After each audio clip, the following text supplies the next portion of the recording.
about your lecturing or information they did outside a classroom. So that it's been flipped.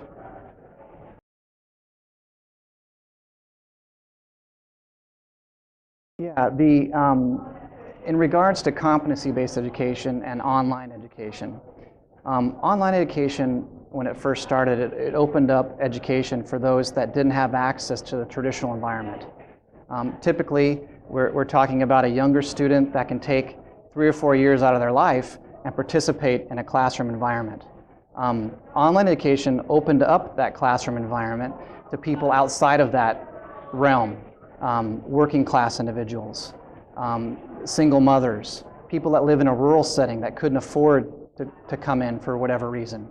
Competency-based education, I believe, takes even online education farther.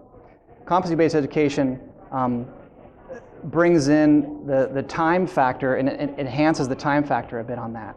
So if someone that's coming from an engineering background doesn't have time, or maybe doesn't even have the inclination to sit through a math class, for example, competency-based education allows them to progress or show their competence in that mathematical content in a quicker amount of time, rather than sitting for 10 weeks or 18 weeks in a classroom when they already know the information.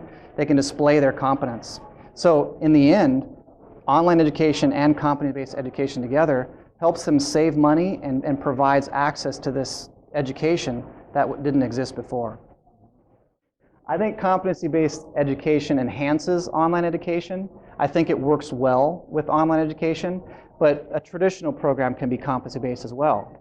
I mean, you can start with those standards and then develop competencies in a traditional program or in an online program.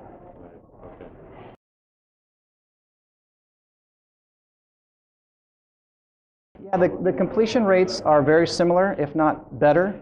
At Western Governors University, we happen to have our average age student is 37, so that helps us a little bit. You get a more motivated and a dedicated student, instead of talking about an 18-year-old that maybe doesn't quite know where they're headed.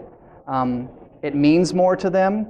Their money means more to them when they're spending it. Their time means more to them when they're spending that time. So when you're talking about a 37-year-old student who maybe is on their second career, they're going to be a little bit more focused and maybe even easier to teach to than an 18-year-old that doesn't quite know what they're doing.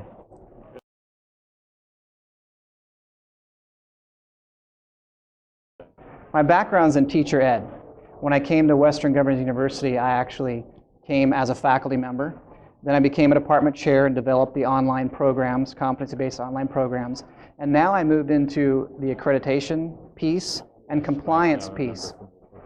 The accreditation piece, I got attracted to that through the NCATE process. The NCATE is the accrediting body that accredits teacher college programs.